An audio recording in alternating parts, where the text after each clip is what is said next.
Hi,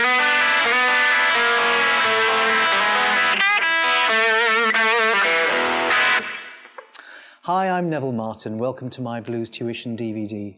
There should be enough tips, tricks and techniques here to help you build a great library of blues ideas and become a more convincing soloist. Have fun. The basis of all lead guitar, really, when it comes down to it, is blues, simple blues.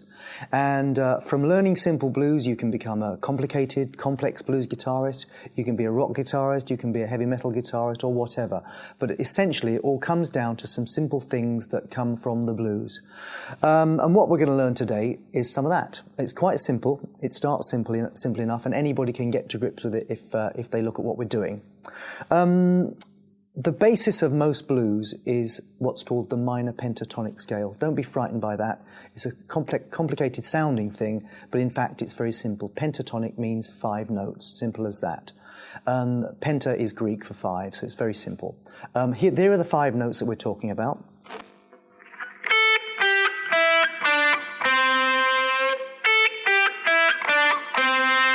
You can finish that off at the bottom, which is the same note as the top.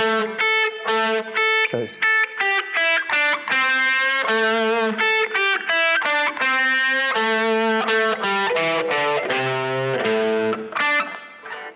So essentially, that's your scale. The thing to do is to learn that, get it in your head, not just on the guitar. If you can sing that, da da da da da da, it'll get in your head and it'll become really part of what you do. And so that's what you need to do. You can play with those 5 notes, played as I did from the top to the bottom. 1.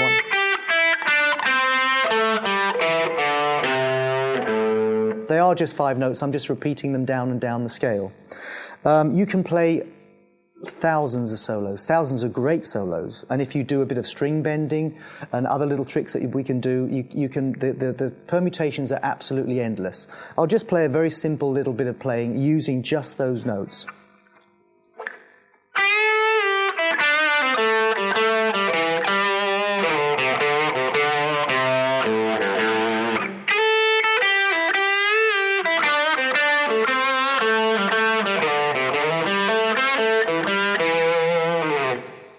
So that sounded quite good. You know, you'd hear that on a record. That's not something to be ashamed of. It was quite simple. It might not be simple if you're just starting out, but I wasn't doing anything that you couldn't get to grips with quite quickly. As regarding scales, there are millions of scales to learn. You don't have to learn them. Most great blues guitarists don't really know very much theory at all. People like B.B. King doesn't know theory, is quite happy to admit it. Eric Clapton doesn't really know theory. Gary Moore doesn't really know theory. Jimi Hendrix didn't really know theory. But what they did have was a great ear. And they managed to take what they played on the guitar, get it in their head, so that it wasn't just a physical guitar thing. They were musical, and it was in there. They listened to what they were playing, and it was in their head. And they could sing things without even having a guitar. They could sing the licks that they knew and played all the time. So you must really remember to get it in your head.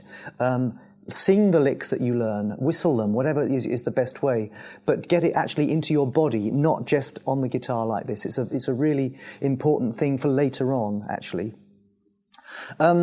So we will learn a couple of scales, not many scales. Most blues guitarists don't really think in terms of scales. They think in terms of that minor pentatonic scale that I've just shown you. And they think of it really, probably shouldn't admit this, but most of them think in terms of the shapes. They think of the shape of that. And if you look at the shape of that, it's got a very recognizable shape.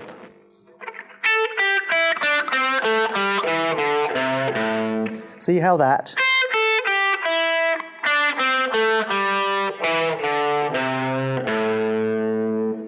Once you've learnt that shape, once you've got that in your head, that's a very easy thing to go back to all the time. And if you're trying to learn to play a bit of lead and you come unstuck, you can always go back to those shapes if you want to. As I say, I shouldn't really be teaching you to play in terms of shapes, but the majority of blues guitarists do play more in terms of shape and sound rather than this scale or that run, or you know what I'm saying.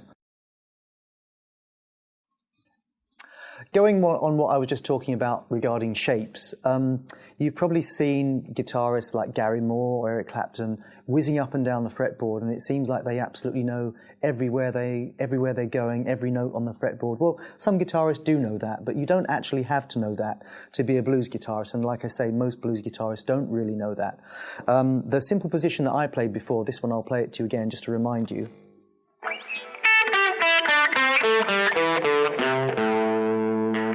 Is what's called the first position. There are actually 5 positions of the minor pentatonic scale, or our bluesy scale that we're talking about here, and you can play those all the way up the neck. And what happens is, people who know their way around the fingerboard and know these positions, they slide between the different positions to make it sound very fluid. But essentially, they're joining up the dots. So here's the first position.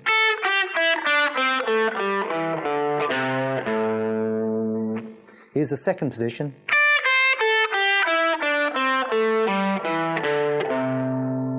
Here's the third position.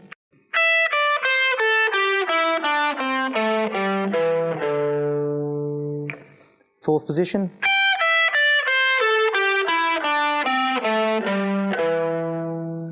Here's the fifth position.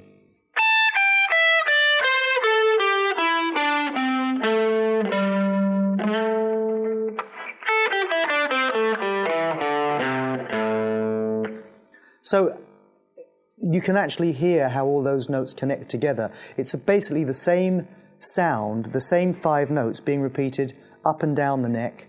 So the notes get higher and higher and higher, and you can play them lower and lower and lower. But once you've learned those positions, and I really do suggest that you do learn those positions. My fingering is my fingering. People will teach you to use your little finger, that finger, make sure you use every finger. You don't need to. Most players don't use. Most players use 2 or 3 fingers most of the time, and their little finger when they need to stretch to a certain place. If you're playing certain styles like heavy metal or jazz, you will need to use all 4 fingers, and you'll need to learn to play the guitar, if you like, properly. But blues isn't a proper style. Blues is a natural, naked style that's born of different things to heavy metal. And so you don't need to learn that. To play really well and with feeling, you don't need to have loads of theory and loads of technique. There are certain players like the great Albert King, the late great Albert King. He made a career out of playing, 4 or 5 note solos. And he was so fantastic that people like Stevie Ray Vaughan copied him, note for note. Stevie Ray would play note for note Albert King guitar solos because Albert had this wonderful, wonderful feel. And blues is a feel music, so you haven't got to play millions of notes. And in fact, most people will tell you that the more notes you play in blues, the more you go away from feel. So if you're playing like a Peter Green, the great guitarist with the original Fleetwood Mac, he had a beautiful style. He might play really simply something like this, perhaps, sort of.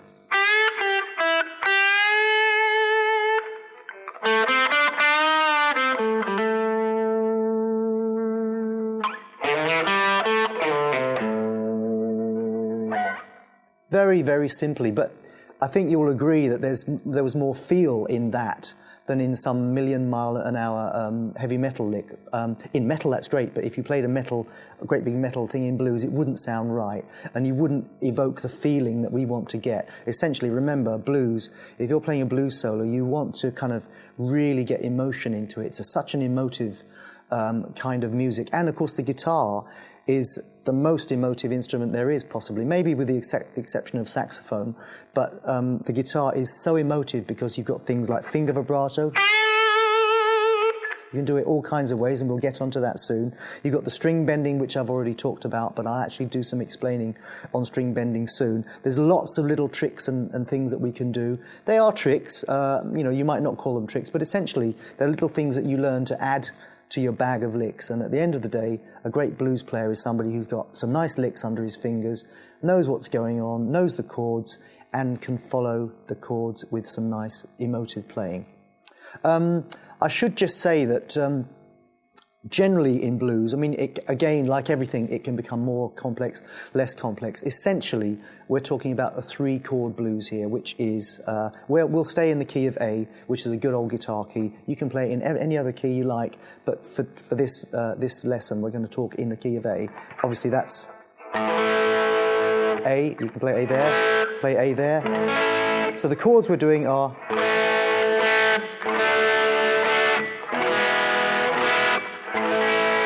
Or you can play them there.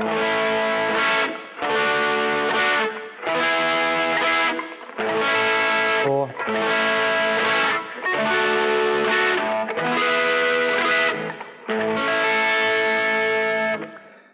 You might have heard the phrase 12-bar blues. Now, a bar is a count of 4. So 1, 2, 3, 4 is 1 bar. It's called a 12-bar blues because the majority of blueses are 12 bars. So it goes like this. I'll count it while I play. 1, 2, let's count in. 3, 4. 1, 3, 4. 2, 2, 3, 4. 3, 2, 3, 4. 4, 2, 3. Change chord. 5, 2, 3, 4. 6, 2, 3, 4. 7, 2, 3, 4. 8, 2, 3, 4. 9, 2, 3, 4. 10, 2, 3, 4. 11, 2, 3, 4. 12, 2, 3, 4. Then back to 1 again. So I hope you recognise it's a very familiar sounding chord sequence. Lots of songs are built around that chord sequence. Most rock and roll is built around that chord sequence because rock and roll is, as they say, blues had a baby and they named it rock and roll. So that's essentially that. So what we're talking about in this DVD is that chord sequence. There's many other chord sequences which you'll get to know in time. But that's the simple one, and it's essentially the 12-bar blues. Hopefully now I've explained why a 12-bar blues is called a 12-bar blues.